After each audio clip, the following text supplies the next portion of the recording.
नमस्कार, आप देख रहे हैं प्राइम न्यूज और मैं हूं आपके साथ श्रुति अंगद। उत्तराखंड प्राइम में आप सभी का स्वागत है। खबरों की करते हैं शुरुआत। उत्तराखंड के कार्बेट टाइगर रिजर्व में मुख्यमंत्री पुष्कर सिंह धामी की जंगल सफारी के दौरान हुई सुरक्षा चूक का मामला अब और गंभीर हो गया है। 6 जुलाई को हुई इस सफारी में जिस जिप्सी का इस्तेमाल हुआ था उसकी फिटनेस 5 साल पहले ही समाप्त हो चुकी थी। सुरक्षा में चूक को लेकर अब प्रशासन सख्त है। पहले तो जिप्सी चालक उमर को निलंबित किया गया था, लेकिन अब इस मामले में कार्रवाई का दायरा बढ़ा दिया गया है। PCCF wild life Ranjan Kumar Mishra की जांच रिपोर्ट के आधार पर 3 और कर्मचारियों को निलंबित कर दिया गया है। मुख्यमंत्री की सुरक्षा को लेकर एक्शन लिए जा रहे हैं। वहीं अधिकारियों पर जवाबदेही भी तय की जा रही है और भविष्य में ऐसी लापरवाहियों को रोकने के लिए प्रशासन सख्त कदम उठाने की तैयारी में है।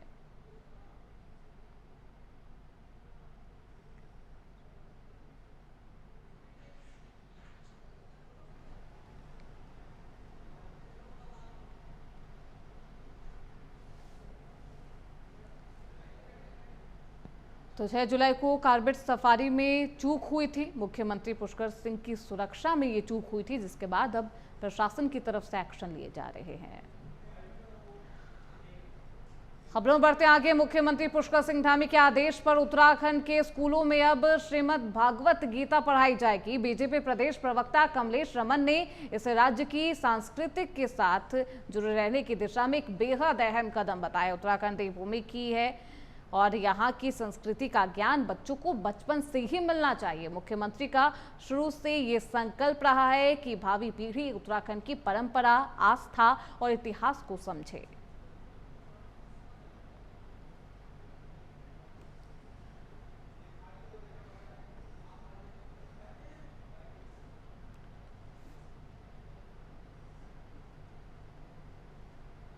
उत्तराखंड क्योंकि देवभूमि है, धर्म स्थली है और हमारी जो संस्कृति कहती है वो बच्चों को हर चीज का ज्ञान होना चाहिए।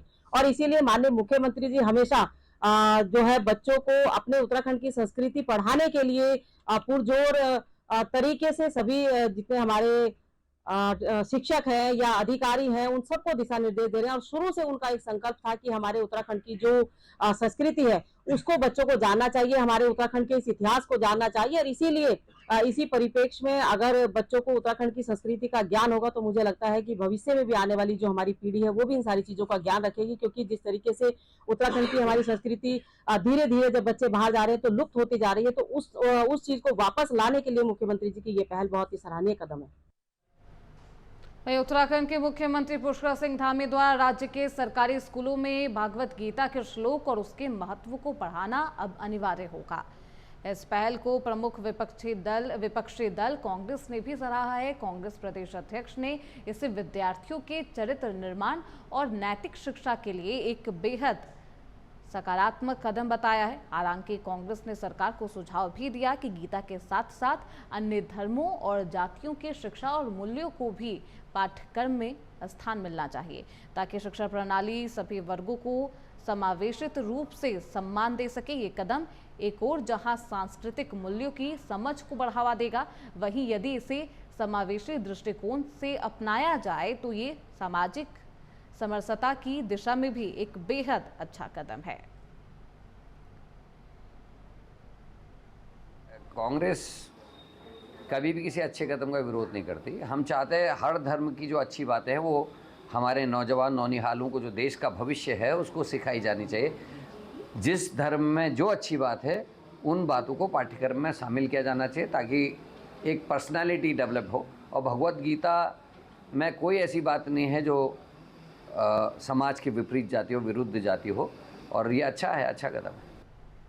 वहीं उत्तराखंड में ऑपरेशन काल नेमी जोर शोर से चल रहा है, लेकिन इस पर अब सियासत भी शुरू हो गई है। महिला कांग्रेस प्रदेश अध्यक्ष ज्योति रौतेला ने कहा है कि अगर सरकार पाखंडी लोगों को बेनकाब कर रही है तो ये अच्छी पहल है, लेकिन बीजेपी को पहले अपने पार्टी में बैठे उन कालनेमियों पर कार्रवाई करनी चाहिए जो महिलाओं के साथ दुर्व्यवहार करते हैं और युवाओं के साथ गलत व्यवहार कर रहे हैं। उन्होंने कहा कि जब तक सत्ता पक्ष में बैठे दोषियों पर सख्ती नहीं होगी तब तक ऑपरेशन सिर्फ एक दिखावा बनकर रह जाएगा।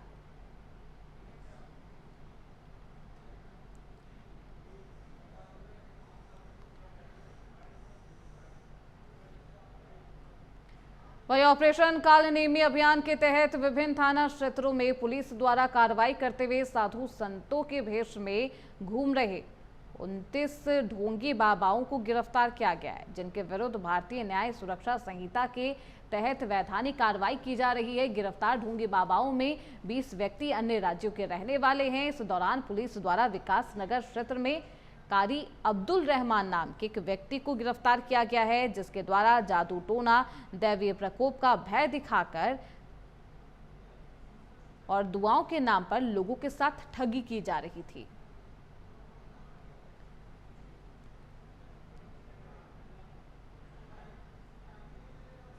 तो वहीं मुख्यमंत्री पुष्कर सिंह धामी के निर्देश पर उत्तराखंड में पुलिस द्वारा ऑपरेशन कालनेमी चलाया जा रहा है, जिसके तहत प्रदेश भर में ढोंगी बाबाओं और अंधविश्वास फैलाने वालों पर शिकंजा कसने की कार्रवाई शुरू हो गई है। खासकर कुमाऊं मंडल में इस अभियान में बेहद तेजी आई है। आईजी कुमाऊं रिधिमा अग्रवाल ने जानकारी दी है कि 6 जिलों में चलाए गए इस अभियान में 300 से अधिक संदिग्ध बाबाओं को चिन्हित कर उनके खिलाफ मुकदमे और चालान की कार्रवाई की गई है। इनमें से अधिकांश के पास ना तो कोई पहचान पत्र था और ना ही कोई वैध दस्तावेज। पुलिस ने ढोंग, अंधविश्वास और आस्था के नाम पर ठगी करने वाले इन फर्जी बाबाओं को गहन उनकी जांच की है। ये अभियान आगे भी जारी रहेगा और सभी थानों को निर्देशित किया गया है कि वे संदिग्ध बाबाओं की पहचान कर सख्त कार्रवाई करें। ये हो जाए कि अगर सूचना भी हो ना कहीं पर आप लोगों को कि जैसे अब मेरे पास एक बार ये पता चला था टांडा के जंगल वो जो रोड है वहां पर बैठते हैं, ठीक है, कि हम ये दर्द ठीक कर देते हैं सारे प्रॉब्लम्स एग्जैक्टली। तो क्योंकि अभियान शुरू हुआ था तो काफी लोग यहाँ से निकल भी गए, वो बात तो सच्चाई है। पुलिस की कार्रवाई का असर ही ऐसा होना चाहिए कि जरूरी थोड़ा हर किसी को जेल ही भेजे, डर यही होना चाहिए, डर होना चाहिए। यही डेटरेंस है कि आदमी को पता है कार्रवाई हो सकती है, इसलिए आप वहां से निकल जाए। खबरों बढ़ते आगे। त्रिस्तरीय पंचायत चुनाव में बिडोरा जिला पंचायत सीट से भाजपा समर्थित प्रत्याशी सदफ मलिक ने अपना जनसंपर्क अभियान तेज कर दिया है। क्षेत्र के दर्जनों गांव में घर घर जाकर सदफ मलिक जनता से अपने पक्ष में मतदान की अपील कर रही हैं। उन्हें क्षेत्रवासियों से भरपूर समर्थन भी मिलता दिखाई दे रहा है। सदफ मलिक ने कहा है, मैं भारतीय जनता पार्टी की समर्पित प्रत्याशी हूं और पार्टी ने मुझ पर जो विश्वास जताया है उस पर मैं खरा उतरूंगी। उन्होंने ये भी कहा कि वे क्षेत्र में चौमुखी विकास सुनिश्चित करेंगी, महिलाओं की समस्याओं को प्राथमिकता देंगी। जी, मुझे भरपूर समर्थन मिल रहा है, हर घर सब लोग मेरे साथ जुड़ रहे हैं और मैं दीदी के साथ आई हूँ, दीदी मेरे साथ है, अपनी समस्याएं बता रही है मुझे और मैं सुन रही हूँ और मैं चाहती हूँ मैं इनकी समस्याओं का समाधान करूँ। शिकायत तो बस बरसात का मौसम है तो रोड और नालियों की ज़्यादा है, साफ पानी की है, पानी की टंकियों की कमी है इस साइड और शिक्षा की बहुत। उपेक्षा क्या कर रहे हैं लोग? अपेक्षा कर रहे हैं कि हम आगे वही अब उत्तराखंड के स्कूलों में श्रीमद् भागवत गीता के श्लोक रोज प्रार्थना सभा में पढ़ाए जाएंगे। छात्रों को इनको वैज्ञानिक और उनकी नैतिक अर्थ भी सिखाए जाएंगे। राजकीय विद्यालयों में अब प्रतिदिन प्रार्थना सभाओं में श्रीमद् भागवत गीता के श्लोक गूंजेंगे। इन श्लोक के वैज्ञानिक दृष्टिकोण के बारे में विद्यार्थियों को बताया जाएगा। श्लोक का अर्थ भी सूचना पट्टी पर लिखी जाएगी। वैज्ञानिक अर्थ इसका बताया जाएगा। प्रत्येक सप्ताह नैतिक और मूल्य आधारित शिक्षा से संबंधित श्लोक सप्ताह का श्लोक घोषित किया जाएगा। विद्यालय के सूचना पट पर अर्थ सहित उसे लिखा भी जाएगा। शिक्षकों को ये जिम्मेदारी सौंपी गई है। तो अब उत्तराखंड के स्कूलों में श्रीमद् भागवत गीता के श्लोक भी गूंजेंगे। प्रार्थना में ये श्लोक पढ़ाए जाएंगे। वहीं उत्तराखंड के मुख्यमंत्री पुष्कर सिंह धामी ने ऑपरेशन कालनेमी की शुरुआत करते हुए साफ कहा है कि धार्मिक वेशभूषा की आड़ में अपराध करने वालों को किसी भी हालत में बख्शा नहीं जाएगा। ये विशेष अभियान खासतौर पर यात्रा जैसे आयोजनों में सक्रिय फर्जी साधु संतों के खिलाफ चलाया जा रहा है। गढ़वाल परिक्षेत्र के आईजी राज्य स्वरूप के अनुसार ऑपरेशन कालनेमी अभियान के तहत अब तक हरिद्वार में 590 से ज्यादा, देहरादून में 260 और कई लोगों का सत्यापन भी किया गया। इनमें से कुल 140 लोगों के खिलाफ कार्रवाई भी की गई है, जिनमें से 48 फर्जी बाबा भी शामिल हैं।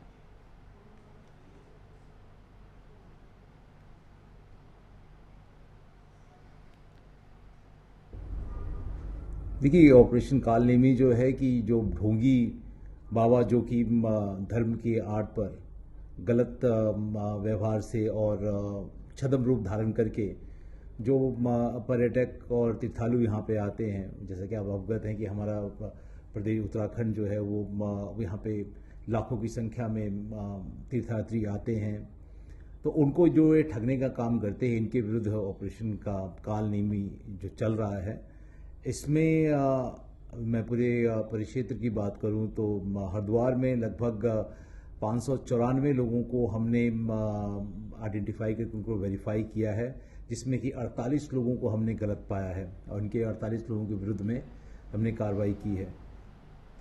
वहीं उत्तराखंड में पंचायत चुनाव से पहले सियासत गर्मा गई है। कांग्रेस प्रदेश अध्यक्ष करण माहरा ने चुनाव आयोग की निष्पक्षता पर सवाल उठा दिए। उन्होंने कहा कि आयोग सरकार के दबाव में काम कर रहा है। निर्वाचन आयोग ने 12 तारीख को चिट्ठी लिखी, जिससे स्पष्ट है कि धारा 9 की उपधारा 6 और 7 का उल्लंघन हुआ है। माहरा ने कहा कि जैसे निकाय चुनाव में हस्तक्षेप हुआ था, वैसी ही कोशिश की जाएगी पंचायत चुनाव में, जो लोकतंत्र के लिए ठीक नहीं है।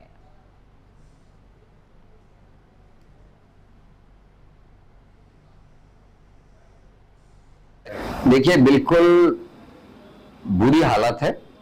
निर्वाचन आयोग ने ऐसा लगता है सरेंडर कर दिया सरकार के सामने। हाईकोर्ट की जो टिप्पणी है वो इस बात को स्पष्ट करती है। हाईकोर्ट ने कहा है कि धारा 9 की उपधारा 6 और 7 का उल्लंघन है, जो चुनाव आयोग ने चिट्ठी लिखी थी 12 तारीख को, और ये दिखाता है कि सरकार के दबाव में चुनाव आयोग काम कर रहा है और निश्चित ही कहीं ना कहीं पंचायत चुनाव को प्रभावित करने की कोशिश हो रही। जिस तरीके से निकाय चुनाव में किया गया, उसी तरीके के लक्षण दिखाई दे रहे हैं और ये लोकतंत्र के लिए अच्छे संकेत नहीं है। वहीं उत्तराखंड में मॉनसून सीजन के दौरान कई ऐसे लैंडस्लाइड जोन हैं जहां पिछले कई सालों से ऐसी आपदा होती आई है, जिसमें जान और माल दोनों का नुकसान होता है। इन सब में सबसे ज्यादा घातक danger zone Badrinath national highway पर सिरोगढ़ लैंडस्लाइड जोन है, जहां पिछले 60 सालों में कई लोगों ने अपनी जान गंवाई है, जबकि इस लैंडस्लाइड जोन पर आज तक कोई भी ट्रीटमेंट कारगर साबित नहीं रहा, जिसके चलते प्रशासन ने लैंडस्लाइड जोन से पहले एक पुल बनाने का भी काम शुरू कर दिया है, जो किसी तकनीकी वजह से बंद करना पड़ा। जहां अब इस डेंजर जोन से पहले बाईपास का निर्माण काम भी शुरू किया गया है, जिससे बद्रीनाथ नेशनल हाईवे पर श्रद्धालुओं को आने जाने में सुविधा मिल सकेगी।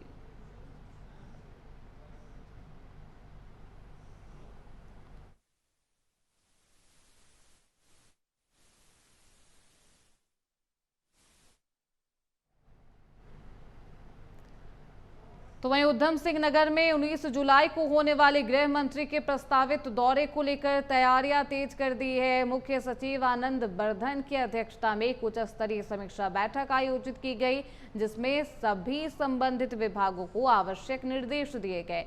मुख्य सचिव ने कहा कि सुरक्षा, यातायात और अन्य व्यवस्थाओं को मौसम को ध्यान में रखते हुए जल्द से जल्द पूरा किया जाए और उनका वैकल्पिक पालन भी तैयार रखा जाए। उन्होंने स्पष्ट निर्देश दिए हैं कि किसी भी स्तर पर लापरवाही नहीं होनी चाहिए। बैठक में ये भी तय किया गया कि जिन विकास योजनाओं का शिलान्यास और लोकार्पण होना है, उनकी सूची तत्काल तैयार की जाए।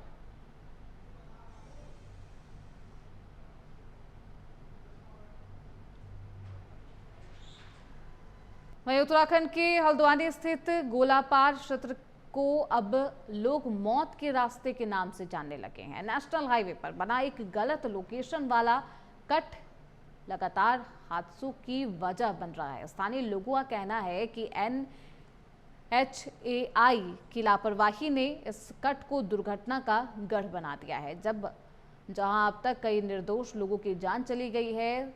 सामने से ट्रैफिक नजर न आने पर तेज रफ्तार वाहनों के चलते ये कट जानलेवा साबित हो रहा। लोगों की मांग है कि इस कट को कम से कम 300 मीटर आगे शिफ्ट कर एक सुरक्षित यू टर्न बनाया जाए, लेकिन कई बार शिकायत देने के बाद भी कोई कार्रवाई नहीं की गई। जी, मैं गोलापार का निवासी हूँ, मतलब परमानेंट रेसिडेंट मेरा गोलापार का। वैसे मैं हल्द्वानी रहता हूँ, तो मेरा इस रास्ते से रोज़ आना जाना होता है। अब इसमें क्या है कि इन्होंने कट इतनी गलत जगह में दिया हुआ है कि या तो हम यहाँ से निकले या फिर 3 पानी घूमते हुए जाएं। या तो इस जगह पे मना करा होता कि आपको यहाँ से नहीं जाना, यहाँ पर ना कोई पुलिस वाला मौजूद रहता है ना कोई रहता, तो यहाँ से आए दिन लोग उल्टी साइड से जाते हैं और रोज़ एक्सीडेंट का खतरा बना रहता है। और कल या परसों में यहाँ पर एक एक्सीडेंट हो भी गया है। जी, जैसे ही मैंने वो एक्सीडेंट देखा मुझे काफ़ी दुख हुआ कि मैं भी उनमें से एक हो सकता हूँ, उन एक्सीडेंट वालों में से। तो मैंने फ़ोन करा, मैंने उनको सारी कंप्लेन लिखाई कि यहाँ पर एक सर्वे कराया जाए, जहाँ पर से कट होना चाहिए। इंजीनियरों ने ये थोड़ा गलत बनाया हुआ है। अब उसका रीज़न क्या है हम नहीं जान पाए हैं, लेकिन ये बहुत। वहीं हरिद्वार में सावन यात्रा के दौरान फैलते अतिक्रमण को लेकर प्रशासन ने सख्त रुख अपनाया है। एसएसपी हरिद्वार के आदेश पर मंगलौर सीओ विवेक कुमार के नेतृत्व में अब्दुल कलाम चौक से लेकर नारसन तक अतिक्रमण हटाओ अभियान चलाया गया। इस दौरान शिव भक्तों द्वारा रखी गई कांवरों को हटाया गया है, जो कि मार्ग अवरुद्ध कर रही थी और यातायात जाम की स्थिति पैदा कर रही थी। शिव भक्तों की वजह से इस तरीके की परेशानी हो रही थी। प्रशासन ने स्थिति को संभाला है।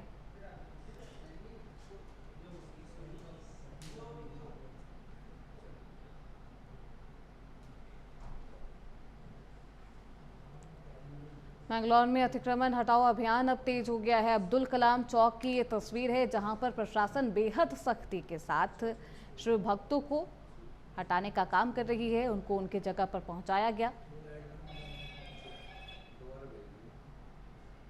और ये खबर डोईवाला से है, जहां ब्लॉक में त्रिस्तरीय पंचायत चुनाव में निर्विरोध ग्राम प्रधान और क्षेत्र पंचायत सदस्यों के साथ तमाम ग्राम पंचायत सदस्यों को निर्वाचन आयोग के निर्देश पर रिटर्निंग अधिकारी डोईवाला विनय कुमार ने प्रमाण पत्र बांटे हैं।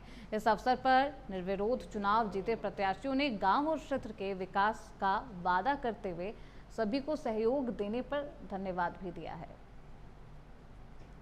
तो प्रत्याशियों ने क्षेत्र के विकास का वादा किया है। निर्विरोध प्रत्याशियों को ये जीत मिली है, जिसके बाद वहां के उम्मीदवारों ने खुशी भी जाहिर की, साथ ही साथ जनता का धन्यवाद दिया।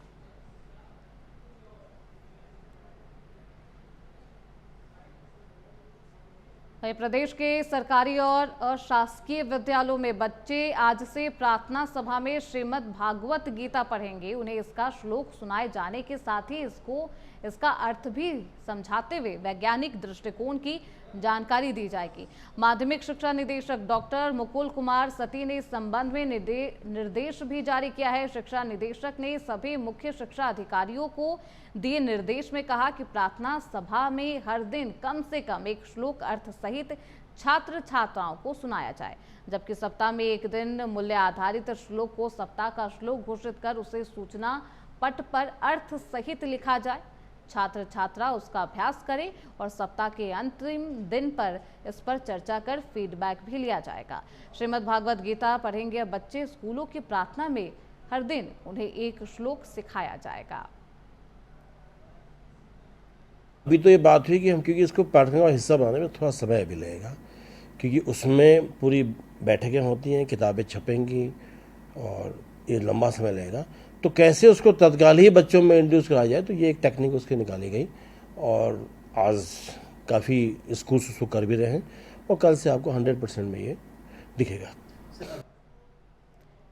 वहीं भारी बारिश के बीच देहरादून के एसएसपी अजय सिंह ने ग्राउंड जीरो पर उतरकर कई जगह छापेमारी की है। मद्रासी कॉलोनी और पटेल नगर के ब्रह्मपुरी में पुलिस की आकस्मिक चेकिंग का जायजा लिया गया। उन्होंने मलिन बस्तियों, सुनसान स्थानों, खंडहर आदि जगहों पर नशा करने वालों और मादक पदार्थों की तस्करी में लिप्त अभियुक्तों को भी गिरफ्तार किया है, उनसे भी पूछताछ की है और साथ ही साथ नियमित रूप से चेकिंग अभियान चलाने के निर्देश दिए गए।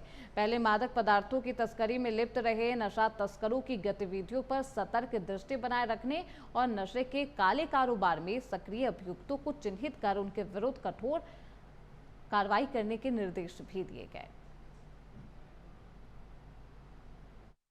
देखिए, ये देहरादून पुलिस के द्वारा लगातार ऐसी एरियाज जहाँ से शिकायतें आ रही हैं, चाहे वो खाली मैदान हैं, पुराने खंडहर हैं या ऐसी जो कि कम रोशनी वाली एरियाज हैं, जहाँ पे लगातार पब्लिक की शिकायतें आती रहती हैं कि शाम होते ही यहाँ पे जो है नशाखोरी की शिकायतें बढ़ जाती हैं, नशे के अड्डे बन गए। तो ऐसी एरियाज को चिन्हित कर लिया गया है और लगातार जो है थाना देहरादून पुलिस के द्वारा जो है समस्त थाना क्षेत्रों में, चौकी क्षेत्रों में ऐसी जगह का विजिट किया जा रहा है, वेरिफिकेशन भी किया जा रहा है और अगर कोई वहाँ पर नशा करता पाया जाता है या कोई बेचता पाया जाता है या पिलाता पाया जाता है तो उसके विरुद्ध भी कार्रवाई की जा रही है। कल भी इसी संदर्भ में वरिष्ठ पुलिस अधीक्षक महोदय के द्वारा थाना पटेल नगर और थाना कोतवाली का जो क्षेत्र है, खासकर हम कहेंगे मद्रासी कॉलोनी हो गया, उधर पटेल नगर का ब्रह्मपुरी एरिया हो गया, लगातार कल भारी बारिश के बीच जो है एसएसपी महोदय के साथ जो है थाना पुलिस के द्वारा और सीओ साहब के द्वारा और मेरे द्वारा जो है वहाँ निरीक्षण किया गया है। ऐसी बस्तियों का जायजा लिया गया है, वहाँ के लोगों को समझाया गया है और उनको जागरूक भी किया गया है। तो फिलहाल इसी के साथ उत्तराखंड प्राइम में बस इतना ही। देखते रहिए प्राइम न्यूज।